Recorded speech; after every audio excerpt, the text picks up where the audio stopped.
Foi um encontro muito singular que se deu no quadro de um congresso internacional do Pen Club, no ano de 1966.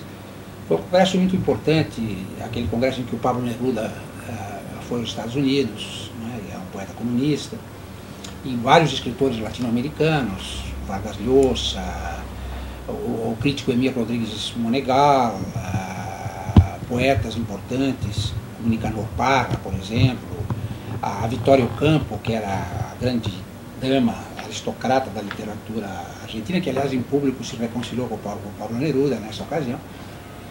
E o temário era um temário. Eu participei de uma mesa redonda cujo tema era o escritor na era eletrônica, dirigida pelo Marshall McLuhan e pelo Buckminster Fuller. Mas, paralelamente a isso, o Monegal, que era um grande crítico e professor de Yale, de origem uruguaia, ele bolou um encontro, uma mesa redonda com os escritores latino-americanos presentes, que eram vários. E o Rosa pretextou qualquer coisa, que não estava bem, não quis participar do encontro, mas ficou no auditório assistindo. E, como estávamos de brasileiros, éramos o Rosa e eu acabei, embora eu já tivesse tido contato com ele, porque eu escrevi sobre meu tio Iauaretê, eu não tinha tido nenhum contato assim mais íntimo. E lá, naquela ocasião, dois escritores brasileiros juntos, num determinado contexto, e o Rosa, curiosamente, embora fosse um diplomata, fosse uma pessoa de larga experiência internacional, um embaixador, ele era uma pessoa, ele tinha uma certa timidez mineira. E eu sou de temperamento diferente, eu sou uma pessoa de temperamento expansivo, meio barroquizante, eu já fiz amizade com vários escritores, etc. E o Rosa estava meio sossegadão ali no canto dele. E houve um piquenique, assim, de uma espécie de confraternização entre os escritores presentes em todas as partes do mundo, da África, da Ásia, da Europa.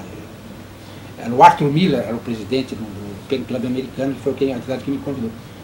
E eu estava vendo ali, foi a minha primeira vez que eu fui a Nova York, eu estava olhando, deslumbrado, aquela paisagem mondrianesca de Manhattan, na Baía de Hudson, e o Rosa me chama à parte, me segrega ali daquele grupo todo, começa a conversar comigo.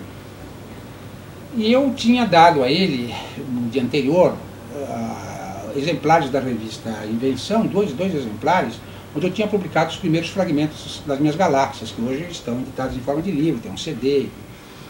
E havia, nessa primeira publicação, um pequeno prefácio, que depois eu não incluí, porque achei dispensável, que tinha o título 2 dedos de prosa sobre uma nova prosa. E nesse prefácio eu dizia que aquele livro era um livro que eu ia fazer de uma maneira inconvencional. Ele ia ser um livro não costurado, com as folhas soltas, numa caixa, e que poderia ser lido em qualquer ordem, porque cada página daquele livro, que no fim terminou em 50 cantos, um longo poema, hoje eu vejo mais como um longo poema, o prosa poema de 50 cantos, cada uma daquelas páginas, como uma mônada, ela continha o livro inteiro e tinha a sua singularidade, era diferente de qualquer outra, etc.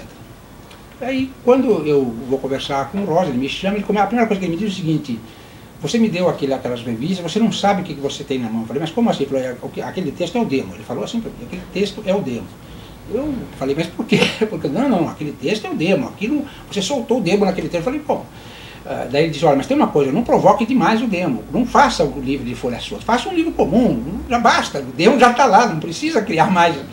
E eu pensei, disse, bem, o Rosa é um grande escritor, eu admiro muito o Rosa, um grande inventor da linguagem, mas ele tem um gosto visual, plástico, bastante convencional. Eu era uma pessoa ligada ao movimento de poesia concreta, que tinha sido lançado no mesmo ano do Grande Sertão, em 56, comemoramos 40 anos este ano, desde a Exposição Nacional de Arte Concreta, e estava ligado às experiências mais radicais, no campo da tipografia, no campo da pintura. E as capas dos romances do Rosa, feitas pelo Poti, de um certo gosto regionalista, uma coisa meio portinaresca. Disse, bem, eu não vou ouvir esses conselhos, que são conselhos que partem de uma visualidade tradicional, e eu tenho outro projeto. Daí eu respondi para ele assim, de uma maneira meio desacralizadora, não, eu vou fazer isso porque eu sou um kamikaze da literatura. Ele ficou meio assim, né, e ficou assim, não fez outro comentário. Daí começou a me falar sobre o demo. Parece que aquele dia ele estava particularmente endemoniado. E me disse várias coisas. Uma delas, que eu lamento não ter tomado um apontamento naquela questão, mas uma delas, ele estava me falando do processo de composição dos textos dele, em particular do Grande Sertão. Ele dizia assim, olha, quando me vem o texto, eu fico nu, rolo no chão, luto com o demo de madrugada no meu escritório, e depois, contexto, naquele impacto eu escrevo, naquele impulso eu escrevo. Eu já comecei a ver que o homem, aquela coisa que ele falava do demo, não era uma metáfora, era uma coisa que ele trazia realmente, presencialmente, quase que encarnada. Ele suscitava um demo, assim, sei lá. Eu não estou falando, eu sou uma pessoa nesse particular, eu sou agnóstico, quer dizer, não estou vendo o demo como figura, mas ele convocava uma negatividade com a qual que seria, por exemplo, para o Mallarmé poderia ser o horror da página branca, com a qual ele dialogava dialeticamente para daí resgatar o texto. Essa personalidade, que para o Mallarmé poderia ser o acaso, para ele era o demo, né, que está presente no Grande Sertão Veredas, atravessa o livro inteiro. Daí continuou falando coisas, isso tomou praticamente o tempo da coisa. Eu mal pude tomar uma caixa de vinho branco, tinha uma mesa lá de guloseimas, de comes e bebes, que eu também praticamente, naquela altura, hoje tenho um problema de diabetes adquirida, mas naquela altura eu era patagoela, numa mesa daquelas eu produzia verdadeiramente uma devastação. Eu não pude, porque o Rosa estava ali, e eu cada vez mais elevado naquela coisa, e aquele clima demoníaco. Daí começou a dizer uma coisa que me espantou muito, porque as pessoas diziam que o Rosa era muito conservador, que ele era um embaixador itamaratiano, uma pessoa. Daí ele começou a me falar do fascismo. Ele disse assim, começou assim de supetão, disse assim, o fascismo você não sabe, mas o fascismo é o demo. Daí ele disse, porque eu sei, porque eu estive lá, e eu sei que é o demo. Né? Porque eu tive que lidar com os alemães para proteger refugiados judeus. E não deu mais detalhes, soltou aquilo. E eu fiquei espantado, porque eu não sabia daquela história. E depois eu vim a conhecer o fato real, vi depoimentos e tal. De fato, ele teve um papel muito, digamos assim, de grande bravura pessoal, de grande bravura ética, não é? Dando respaldo na sua posição. Ele era, acho que, cônsul do Brasil, em Hamburgo, e dando respaldo a judeus que queriam fugir da Alemanha nazista, através de passaporte e tudo isso, né? O que é muito bonito do ponto de vista ético e desmente aquela imagem de um Rosa ausente, protocolar, não é? Ligado mais àquelas pompas de embaixador, que de fato ele é um homem de grande vivência humana. Depois daquela luta que ele disse que fez com o demo, né, eu acho que tudo que ele faz é meio autobiográfico, né, porque realmente um pouco de Geobaldo ele tem, um pouco dessa onça carnívora ele tem, porque ele come as coisas, né, aquela imagem também do estômago de ostra, quer dizer, ele é um sujeito, assim, é uma antropofagia e um canibalismo generalizado em termos de linguagem, né? Ele toma o bem dele onde ele encontra, né? E de fato eu acho que o Rosa, não no sentido biográfico, mas no sentido da atitude, ele tem uma atitude voraz e devoradora em relação à linguagem. E essa atitude é uma atitude plenária. Eu diria que o Rosa é tipicamente o que eu poderia chamar, e é uma tradição latino-americana, um escritor neobarroco. A profunda vocação barroca da literatura e das artes plásticas brasileiras e da música, basta ver o barroco mineiro, né, o barroco mulato, como se chama, essa constante barroco, que é uma das constantes fundamentais da literatura brasileira. Existe uma outra, que é o estilo despojado, o estilo reticente, que é a grande tradição do Machado de Assis, ou a tradição geométrica de um João Cabral, né, e mesmo de certos aspectos da poesia concreta.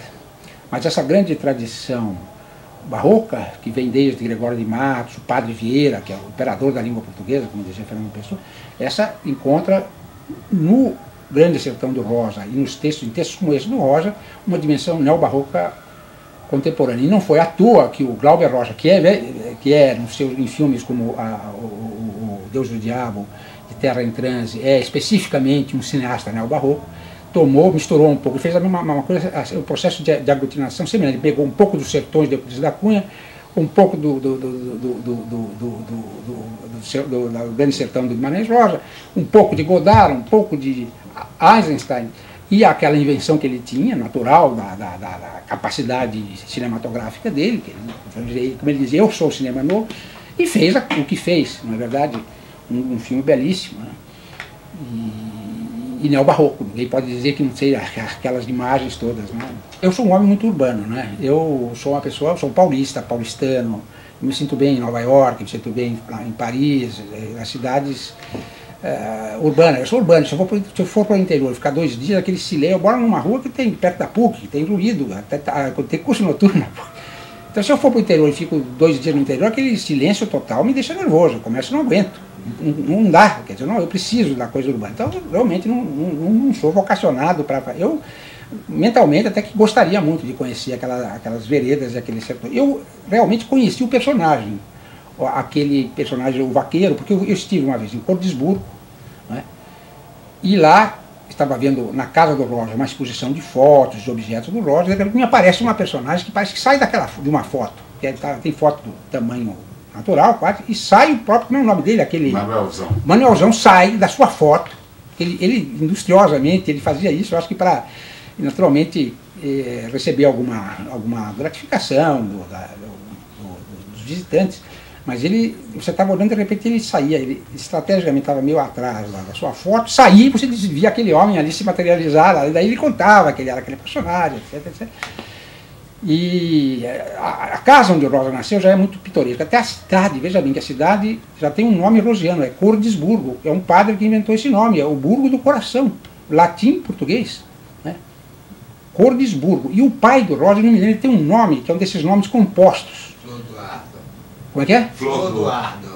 Flor? Flor do Ardo. Flor do Ardo, você vê, você é um personagem do Rosa, ele estava já biograficamente, um homem que nasce em Cordisburgo, o pai Flor do Ardo, quer dizer, ele tem que inventar, Reobaldo, Liobaldo, Baldio, e coisa desse tipo, quer dizer, de fato, estava, né, ele estava predestinado a isso, na verdade, até pelos biografemas e pela topografia do tal Burgo, e Burgo, inclusive, não é uma palavra, é uma palavra de origem alemã, de origem, não é, francesa, eu acredito que não seja uma palavra original do português, talvez de uma fonte latina, mas enfim, de qualquer maneira, é já uma palavra que se usa num certo contexto mais cultivado, um burgo você falaria em determinados momentos, né?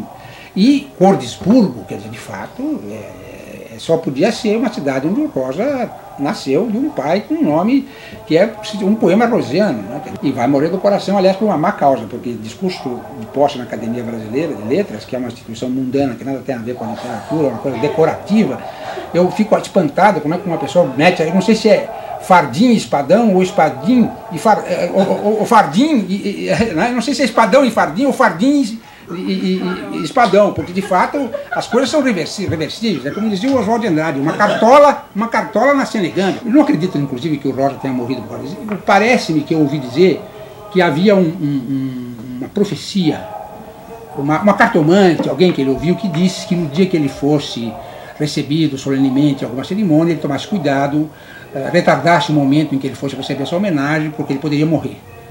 E parece que ele levou bastante tempo para tomar posse, né? Porque ele tinha medo que a tal cerimônia fosse a cerimônia de posse da academia, né? E de fato, em seguida morreu, né? E de fato, uma pessoa como Rosa morrer por uma coisa tão trivial, é melhor morrer como Goethe, que é uma personalidade. O Rosa é uma personalidade goetheana, que é um grande senhor, um embaixador, uma grande personalidade, né?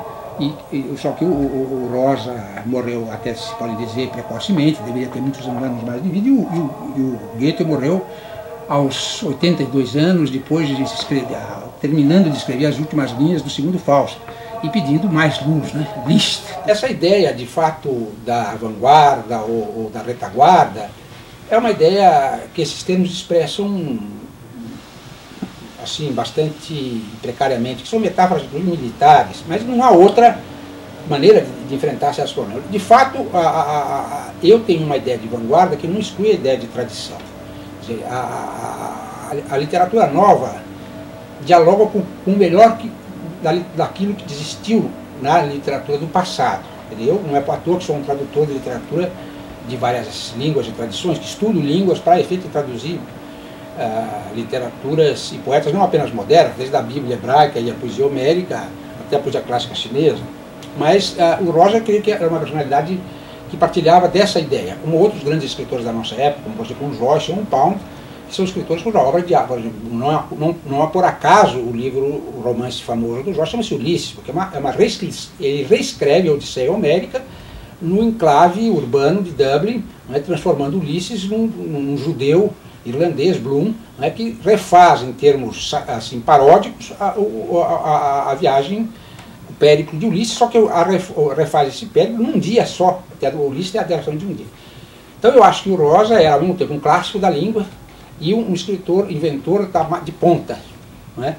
E com essa característica, como ele tinha um grande poder linguístico, ele às vezes fazia coisas que parecia que ele estava inventando, ele estava simplesmente ressuscitando palavras que existiam sepultas no léxico tradicional, riquíssimo da língua portuguesa, que hoje em dia é cada vez menos reconhecido, que as pessoas não têm mais leitura de clássicos, as pessoas vão direto à comunicação visual, televisão, etc.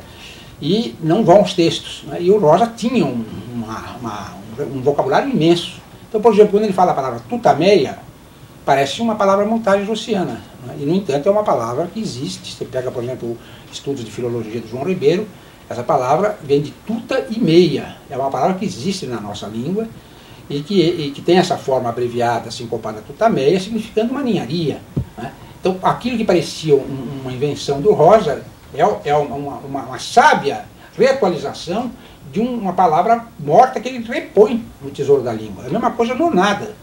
As pessoas pensam que ele fez uma montagem de não, no, nada, e de fato não é isso. Nonada existe tanto no português como no espanhol, né? Significando uma coisa de nada, né?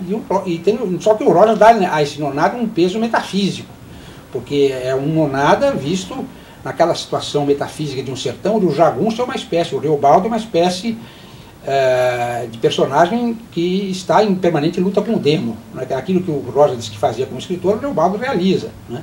Na sua vivência do sertão, é uma espécie de filósofo sertanejo, sempre as turras com o demo e extremamente, vamos dizer assim, assustado consigo mesmo, na medida que ele aparentemente está amando um personagem masculino, quer dizer, dentro daquela ética machista e varonil do jagunço, o fato de ele sentir amor por Teodorim, que só se revela mulher no final, na verdade, é alguma coisa que o incomoda profundamente, que o faz sentir a presença do demo, através daquela coisa que lhe parece não natural, né?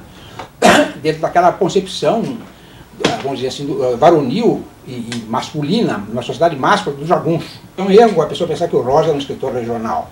Como fez a leitura que foi feita por muito tempo pelo crítico Wilson Martins, que é caracterizadamente um crítico muito conservador, e que nunca entendeu a linguagem do Rosa, não é?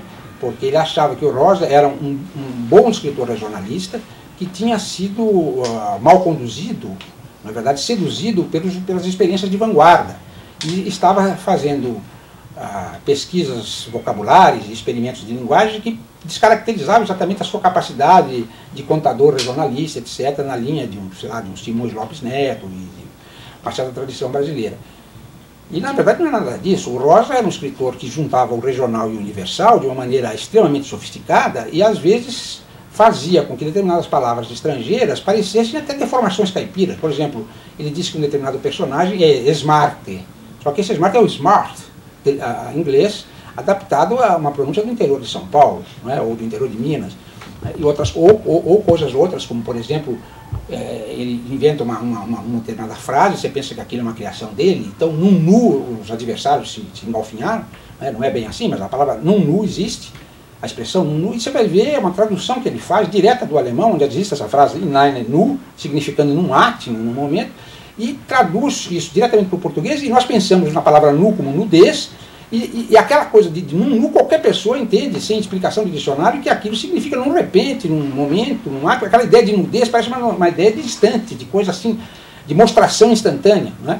E essa é a sabedoria que ele tem, né? Ele faz isso, ele tem um adjetivo soposo que ele faz, que é o alemão de gíria supis, quer dizer, uma coisa que ele simplesmente traduz para o português, soposo, no sentido, e você pensa que é uma coisa que ele inventou assim, né? E outro aspecto que eu me lembro, que eu não tive muitos contatos com Rosa, além desse em Nova York, eu tive mais alguns, mas um muito bom uma vez no Itamaraty, na divisão de fronteiras, que era dirigida por ele, e a um certo momento, depois que terminava o expediente, ele mudava a personalidade, ele passava a falar dele próprio na terceira pessoa, mas não por vaidade, não, é por uma espécie de respeito que ele tinha, uma objetivação que ele fazia da sua própria obra. Então ele dizia, o Rosa faz isso, o Rosa faz aquilo, e tendo tempo mudava o registro dele, ele passava a falar nele próprio em terceira pessoa. Então ele dizia, dizem que o Rosa é regionalista e coisa e tal, e daí ele ria, dava uma risadinha muito, assim, uma risadinha assim, bem típica dele, e dizia assim, eu me divirto muito com isso, porque diz, olha, eu fiz olha, Rosa, ali aquela paisagem, aquele crepúsculo mineiro, não é nada de crepúsculo mineiro, é um crepúsculo que eu vi na Holanda, misturei com umas coisas que eu vi em Hamburgo, com umas coisas de Minas, misturei tudo aquilo e fiz, joguei lá, e as pessoas dizem que eu estou pintando uma cena do interior de Minas e eu estou fazendo uma espécie de omelete ecumênico, não é?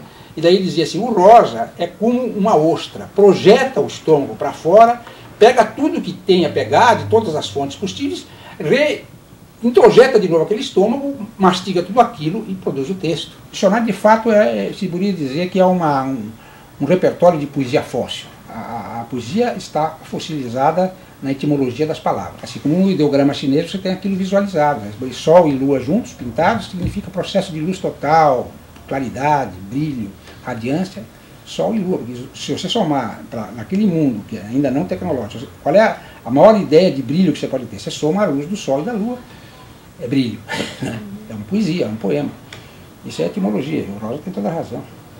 Eu acho que o Rosa pode ser definido como o Joyce brasileiro. Isso é a melhor maneira de dar um paradigma para que as pessoas no campo da literatura universal identifiquem o tipo de trabalho rosiano. É verdade que isso é prejudicado por certas traduções. O Rosa tem uma excelente tradução para o italiano, tem uma excelente tradução para o espanhol, do italiano é do Bizzarri, do Grande Sertão, estou falando, do espanhol é do falecido recentemente do Henri Crespo, poeta. Tem uma boa tradução para o alemão, embora a tradução para o alemão do Rosa, a mais radical, a mais criativa, não seja a do Grande Sertão. É do próprio Meyer Claso, que é um excelente tradutor. O Meyer Claso fez uma excelente tradução de um dos textos mais difíceis do Rosa, sobre o qual eu escrevi, que é o Meu Tio Yaoretê, Mein Onkel de Yawar, que é editado, uma belíssima edição, e transformado depois naquele Ostbild, que é uma espécie de peça radiofônica típica do rádio alemão, de alto nível, né? Uma coisa que nós não temos essa tradição no Brasil. Não é radionovela, vamos dizer assim, a leitura, vamos dizer assim, animação oral de textos escritos de alta qualidade. E fez um grande sucesso essa tradução dele. Agora, por exemplo, no caso da tradução para o inglês, e isso eu até fiz uma questão, eu tenho umas poucas cartas de Guimarães Rosa, 2 ou 3, não me recordo exatamente. Numa delas eu pergunto a ele especificamente como é que ele autorizou essa tradução para o inglês, não é? Essa Henriette Dionys, que se chama... A única coisa interessante na tradução é o título, que é uma frase feita muito bonita em inglês, que é Devil to Pay in the Backlands, que não tem nada a ver com o Grande Sertão deles, mas pega o lado demoníaco. Não é? E ele me disse de uma maneira muito assim, evasiva, que numa primeira fase era preciso catequizar os pagãos para o Rosa, chamar os pagãos para o regaço do Rosa, que depois se tratava de uma catequese mais apurada, etc. E eu pensei comigo que, enfim, era uma ideia ilusória dele, porque dificilmente uma grande editora, depois de investir e pagar uma tradução, irá fazer uma segunda, precisaria o livro ter muito sucesso, etc. E, de fato, a tradução para o inglês do Rosa elimina todas as partes de elaboração de linguagem, vira uma espécie de western spaghetti, quer dizer, uma banana western, né? Quer dizer, você não... Por que um escritor americano conhece o português ou o inglês, que lê aquilo, não entende por que a gente chama o Rosa de Joyce, porque ali o que tem é um roteiro de western italiano. Eu não acredito numa verdade, assim, como original. Eu acho que a verdade é uma construção do espírito humano, não é? A verdade é uma criação, ela é construída historicamente. Eu acho que todas as línguas, eu digo, quanto mais difícil o escritor, mais traduzível ele é. Mas não traduzível no sentido referencial, como faz o tradutor-intérprete num congresso. Recriado. Porque só é interessante, do meu ponto de vista, que sou um tradutor, que me dedico a isso há muitos anos, desde os anos 60, de várias línguas, a tradução de poesia só é interessante quando a gente tem um autor difícil pela frente. Eu estou muito mais interessado em traduzir Joyce, do Finnegan's Wake, como traduzido, do que traduzir Somerset Maugham ou algum desses escritores banais de língua inglesa, que há muitos, não é? Um desses romances que eu chego a ler em aeroporto, isso nenhum, quer dizer, jamais passaria pela minha cogitação e me pagasse o preço que pagasse, jamais faria isso. E agora, o Rosa sim, o Joyce sim, e assim eu entendo. Eu acho que quanto mais difícil, quanto mais difícil a tradução no plano do que seria uma tradução referencial de tradutor-intérprete, quando se trata de uma obra de arte verbal, mais traduzível, transcriável, reinventável é para o poeta tradutor, para o artista tradutor. Não é? Isso eu acho que é uma atitude, um ponto de partida fundamental, aliás, do qual eu parto todos os trabalhos de tradução que tenho feito, que eu prefiro até chamar de transcriações. O tradutor, isso é um ponto de vista que vem da teoria da tradução de um grande ensaísta alemão, um judeu alemão contemporâneo, que suicidou-se perseguido pelo nazismo, que é o Walter Benjamin, que hoje está muito em evidência. Ele tem um trabalho fundamental do 25, se alguém me recorda, a data, sobre a tarefa do tradutor. E nesse trabalho, ele citando a opinião de um outro autor, ele diz que em vez de que os tradutores, de um modo geral, fazem uma coisa errada. Em vez do tradutor, por exemplo, está falando de uma tradução de uma língua qualquer para o alemão, em vez do tradutor tentar germanizar o sânscrito ou germanizar o grego, deveria helenizar o alemão e sanskritizar o alemão, quer dizer, fazer com que a língua se submetesse ao sopro violento da língua estrangeira para expandir os seus horizontes. E isso é que deve ser feito na tradução. É isso que o Rosa fazia na sua linguagem. O escritor e o tradutor estão constantemente em processo de alargar as fronteiras da língua, não é? Nesse particular, o Rosa, por exemplo, lançava muito todos os recursos que tinha. Eu já citei exemplos que ele usava de palavras estrangeiras que praticamente transformavam naquele momento o português em alemão, não é? Ou em inglês, não é? E, além disso, fazia também isso no plano da sintaxe, de certas organizações sintáticas, etc. Não é? Então, esses procedimentos de transgressão visam a ampliar as fronteiras da língua, fazer com que ela vá a extremos limites, não é? Abalada pela força da língua estrangeira. E essa é a grande tarefa da tradução, ampliar o horizonte da língua de chegada, ao contato e ao sopro violento da língua estranha. Essa é a postura que me parece parelha. Quem coloca muito bem isso é um grande escritor cubano, o Lezama Lima, que é um outro neobarroco, tem um romance chamado, o título do romance é dado em italiano e aclimatado ao espanhol. Em vez de dizer paraíso, como diz em espanhol, seria paraíso, ele diz paradiso, tomando do Dante diretamente. E ele tem uma frase que conceitua a opinião dele em relação à atitude do escritor, do artista. Solo lo difícil es interessante. Essa é a frase básica dele. Só estou interessado no difícil. Eu subscrevo. Houve quem dissesse, o caso próprio Wilson Martins, eu cito o Wilson Martins, porque são opiniões que eu já referi por escrito, que entendia que era um absurdo, que era uma reivindicação, vamos dizer, absurda das vanguardas, estabeleceu o paralelo como Augusto, eu, enfim, outros estabeleceram entre o Joyce e o Rosa. Porque, diz ele, o próprio Rosa, numa declaração, teria dito que não leu o Ulisses por inteiro. Ora, isso é de uma tremenda ingenuidade. Em primeiro lugar, não se deve nunca tomar ao pé da letra as declarações dos escritores. O escritor é um fingidor como o poeta. Né? Há uma grande simulação. Goethe já dizia, você não pode tomar ao pé da letra o que diz um escritor. E, sobretudo, o escritor não gosta de falar das suas influências. Alguns escritores, eu falo, porque também sou crítico, então aí eu tenho uma fidelidade metalinguística ao trabalho de escrever. Mas, de um modo geral, os escritores não gostam de falar das suas influências. Alguns, um ou outro fala, mas geralmente dissimulam. Escondem o leite, como se diz. E depois é ingênuo, não precisa ler Ulisses por inteiro. Ulisses é um romance de quase 600 páginas, basta você ler 2 páginas do Ulisses, já sabe, percebe as técnicas, sobretudo um homem criativo como Rosa. Ulisses, desde o começo até o fim, está pontilhado de invenções de vocabulários, de jogos sintáticos, etc. O que eu escrevi sobre a linguagem da ODT, eu faço uma comparação entre o estilo do Rosa neste conto, que trata da metamorfose de um caçador de onças, de um onceiro em onça, feita dentro do olhar do próprio espectador, que praticamente não fala nada e vê essa metamorfose em ato, e um texto do Joyce, escrito em Zurique. Ele morava perto do zoológico de Zurique, está enterrado lá, né? E onde, nesse texto, ele procura repassar para o texto os sons que ele ouvia dos vários bichos do zoológico. E o texto é fantástico, cheio de premiado, de trocadilhos. E o Rosa, da última fase, ou seja, o Rosa de Tutameia, o Rosa do meu tio de Auareté, esse é, sem dúvida, não apenas influenciado pelo Joyce, primeiro do Ulisses, mas pelo Joyce do Finnegan's Wake. Isso já há trabalho nesse sentido, há estudos nesse campo que desenvolveram essa hipótese de uma maneira muito clara. De modo que entender que ele não é influenciado pelo Joyce, diga bem, influência todo escritor tem. Na verdade, também ele dizia que não gostava do Macunaíma, do Mário de Andrade. Eu acredito que ele não gostasse, porque o resultado final é muito diferente do trabalho dele. Mas há coisas no Macunaíma que são procedimentos de mistura de várias camadas de linguagem, de recuperação de frases do populário, jogos paródicos, e sem dúvida nenhuma, o livro foi publicado em 28, o Grande Sertão é de 56, quer dizer, o Rosa é um homem culto, não podia ignorar uma das coisas, um dos pilares do nosso modernismo. Então é isso, eu acho que ele é um escritor profundamente universal, sem perder a dimensão do local. Há uma tremenda dialética nele, não é? A crítica, por exemplo, já apontou para a relação entre o drama do Reobaldo com o Demo e o Fausto goetheano, né? Que você sabe que na contemporaneidade o tema do Fausto foi retomado por Thomas Mann, né? Que encarnou o Fausto num compositor de vanguarda que faz um pacto com o Demo para levar a música às suas últimas consequências. E, ao mesmo tempo, isso é uma alegoria da Alemanha sendo demonizada pelo nazismo, né? Então, de um certo modo, né, a crítica já se referiu a esse ponto, o Guimarães Rosa já fez isso também com o sertão dele, é um sertão metafísico, é um sertão ontológico, na verdade.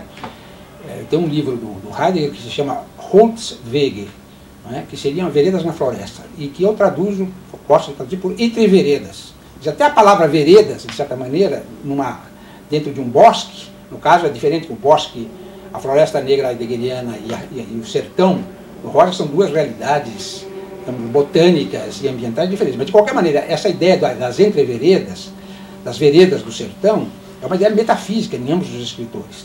São veredas, inclusive, do descaminho humano, né, que terminam no grande sertão.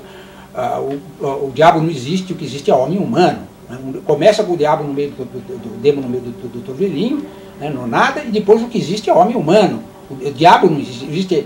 A proposta do diabo e a negação do diabo e a humanidade se propondo, ficando acima do diabo, que é um tema fáustico. Assim como no Fausto termina o homem fazedor, evadindo-se das mãos do Demo, e por influência de um ser andrógeno, dos anjinhos andrógenos, no Grande Sertão, por influência de Diadorim, que é um personagem andrógeno, não é verdade? O homem humano pode, afinal, afirmar o diabo não existe, o que existe é o homem humano. Quer dizer, a factividade humana que é o tema final do Grande Sertão, mais do que toda esse enredo místico que existe, metafísico, mas acaba sendo proposto à humanidade, né? O fazer do humano, a façanha humana acaba sobrelevando, e por mediação de um ser andrógeno. Quer dizer, não por acaso existe esse paralelo muito curioso com o Fausto. Eu concordo com o Antônio Cândido, realmente o Grande Sertão é um mundo no seu sentido mais amplo, a ideia do livro como universo, a ideia do cosmos contido no próprio livro, né? Agora, eu acho que essa cartografia, ou essa topografia do Grande Sertão, sem dúvida poderá ser recuperada por alguém que acompanha as anotações do Rosa. Ele tinha aquelas cadernetas de viagem, ele era médico, não é, do interior de Minas. Eu acho que com as referências se poderá, há quem tenha tentado reconstituir em termos fotográficos a viagem do Rosa. Agora, provavelmente não vai coincidir exatamente, é um mapa que é alterado pela fantasia, pela imaginação, não é? Porque, de fato, aquele sertão é um sertão metafísico, não é? E este filósofo, Max Benzer, que tem um livro sobre a inteligência brasileira, em que ele se ocupa, entre outros da Clarice Lispector, do Rosa, de vários artistas plásticos, Volpe, Lígia Clark, enfim, Bruno Jorge e tal. Ele vê no Grande Sertão que ele chama, ele cita um filósofo alemão, Leibniz, que tinha uma preocupação com como se poderia justificar a bondade de Deus num mundo onde a gente vê o triunfo constante da maldade, etc, etc. Então essa justificativa filosófica da bondade de Deus ou da correção da providência divina tem um nome que vem do grego, que é theodiceia, de que é justiça, a tentativa de rastrear a justiça de Deus, de procurar saber por que Deus escreve certo por caminhos tortos, né? É uma especulação filosófica, isso já está antes do pensamento filosófico ocidental, já é uma especulação que vem do livro de Jó, onde Jó se rebela contra a injustiça de determinados atos que Deus comete contra ele, sendo inocente, assim por diante. E ele diz que o caso do Grande Sertão é exatamente o caso de uma teodiceia, onde, através do Demo, o que é justificado, finalmente, é a providência divina, porque as coisas, no fim, acabam por si. Aquele redemoinho final acaba por se consertar em uma figura mais harmoniosa com o final, com o Reobaldo já dizendo que o diabo não existe, que existe um homem humano. Eu faria até uma ressalva, eu diria que não é bem mais então uma teodiceia, não é? Teo, Deus, é uma antropodiceia, porque na realidade o que existe é homem humano. Quer dizer, não é tanto a celebração do divino, mas a celebração da dimensão da humanidade, na sua capacidade de vencer as veredas da danação, que eu acho que seria o grande recado humanista e final do Grande Sertão Veredas. Sem dúvida existe a dimensão da viagem, Quer dizer, Ulisses, basicamente, o que ocorre na Odisseia é a dimensão da viagem. Quer dizer, a volta de Ulisses querendo se reintegrar em Ítaca, não é verdade? No seio de Penélope. E todos os acidentes que essa viagem sofre, como é que todos os perigos que ele tem que vencer e passar, desde o canto das sereias, todos os outros problemas que ele sofre, para voltar a Ítaca e ao regaço da Penélope, que o está esperando, tecendo um tapete infinito, que ela tece de dia e desmancha de noite, etc. Eu acho que existe essa dimensão odisseica, ulisíaca, no Grande Sertão, na medida em que aquilo envolve toda uma viagem, e uma viagem ponteada de feitos, de lutas, porque outra coisa importante do Homero é que a Ilíada, aí no caso, a Odisseia na realidade é uma continuação da Ilíada, é a volta, depois da vencida Guerra de Troia, como é que Ulisses volta a Ítaca. Mas a Ilíada é um poema pontilhado por guerras, né? A primeira palavra da Ilíada é Menes, a ira de Aquiles. A primeira palavra do poema máximo da literatura ocidental é ira, o que diz bastante sobre a natureza humana. Quer dizer, a ira de Aquiles é o tema básico da Ilíada, e essa ira se traduz em embates de todo tipo. Quer dizer, a grande riqueza da Ilíada são essas fantásticas cenas de batalha, por exemplo, a luta de Aquiles com o Heitor, que é um principal herói de Troia, enfim, todas aquelas batalhas campais extraordinárias que tem assim, que ele descreve desde as armaduras até o fragor das armas, as peripécias todas, e que tem um sentido de um dinamismo verbal muito grande, e onde não há muita subjetividade, quer dizer, não há investigação psicológica, existe o mundo dos fatos, das coisas que se embatem, etc. E isso, no Rosa, ganha dimensão metafísica, porque existem todas aquelas lutas de jagunços, mas o jagunço do Rosa é sempre um jagunço, diferentemente do herói homérico, que quase não para fazer uma reflexão. O herói, o jagunço rosiano, é um herói problemático, que está sempre metafisicamente interrogando se aquilo não é uma cilada do demos, o que existe por trás daquilo, que fica assediado por aquele estranho sentimento de amor por uma personagem que é mulher e homem ao mesmo tempo, que só vai se revelar mulher no fim, depois de morta, não é? Quando tudo que haveria, entre aspas, de pecaminoso naquele amor já tinha produzido seus efeitos na alma do Riobaldo, que se sente um pactário, que se sente, aquele amor que ele sente é como se ele tivesse vendido a alma ao demo, não é? Então existe essa dimensão épica, o epos, o confronto épico, e existe, porém, num plano que eu chamaria de metafísico. Uma das coisas mais radicais do Rosa é um trabalho dele, que foi publicado pela primeira vez, se não me engano, na revista Senhor, e foi ali que eu li, e depois foi incorporado na publicação das terceiras histórias póstumamente, e que se chama Meu Tio o Iaoretê. E é um texto extremamente radical, talvez até mais radical do que o próprio Grande Sertão Veredas, não é?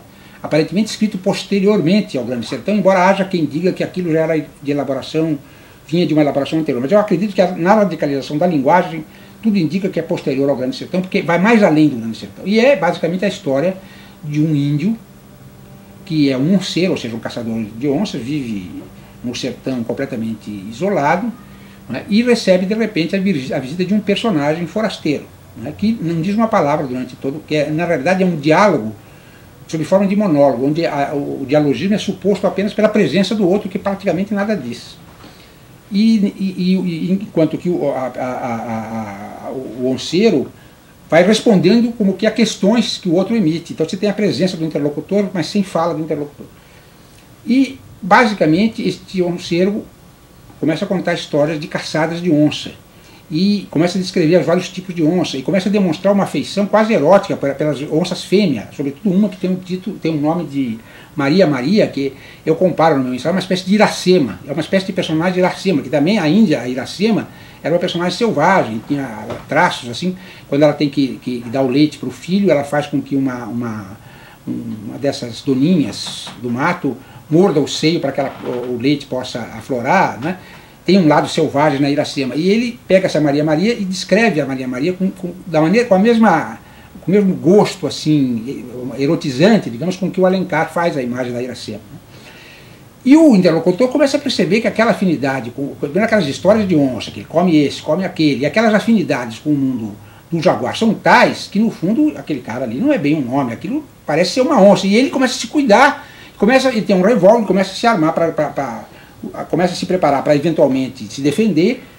E o onceiro, que já está começando a se transformar em onça, diante dele, percebe que ele já está desconfiado e vai reagir, e emite um rugido final, né, no qual, durante todo essa história, o Rosa sabiamente vai colocando termos de origem tupi. Né? A história começa com Nhen, que o Fernando Henrique redescobriu agora, mas Nhengatu, língua geral, né, da época dos jesuítas. Nhen significa falar, né? Nhen, né, que parece uma simples interjeição, mas é uma ideia de alguém que está falando. Né? E no final ele diz isso, a última fala, e no imaginário, nessa altura, o forasteiro está com o seu revólver atirando na onça. Ele diz assim: ui, Messê é bom, faz isso comigo não, me mata não, eu macuncoso. Faz isso não, faz não, se me arrou, remoaci, reiucana, seara,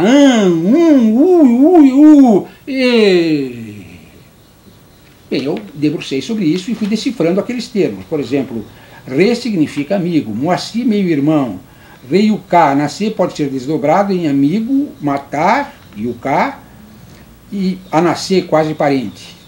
O que significaria, mais ou menos, daria o seguinte sentido: o homem-onça, vendo-se perdido, apela para seu interlocutor, em língua de janguar, com sons que querem dizer, inútil, um apelo inútil: não me mate, sou seu amigo, meu irmão, sou quase parente, por que você vai me matar?